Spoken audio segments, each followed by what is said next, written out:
Karachi police chief Javed Alam ओढ़ो ने शहर में जराइम की सूरत हाल बेहतर करार दे दी है। दावा किया है कि मजमूई तौर पर साल के आगाज से अब तक जराइम की शरह में 20% कमी आ चुकी है। पुलिस चीफ ने कारसाज हादसे को भी अफसोसनाक करार दिया। इमरान हफीज की रिपोर्ट देखिए।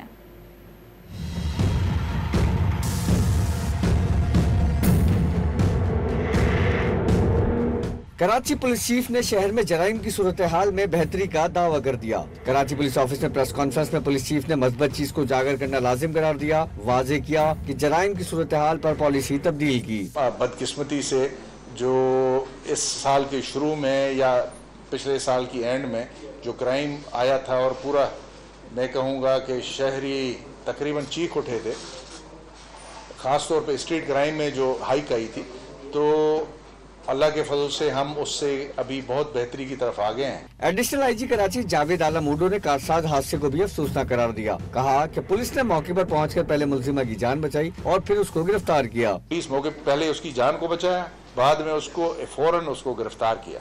हमने अपना फर्ज इस तरह पूरा किया कि हमने उसको जुडिशल करवाया। हमने न उसकी बेलेबल ऑफेंस है, दोनों बेलेबल ऑफेंस, न पुलिस ने उसकी बेल ली और न ही हमने उसको यानी कि बेल होने दिया। जावेद आलम ओढ़ो ने बताया कि पुलिस की कार्रवाइयों में गैर मामूली तेजी आई है और मददगार 15 को बेहतर करने की कोशिश जारी है।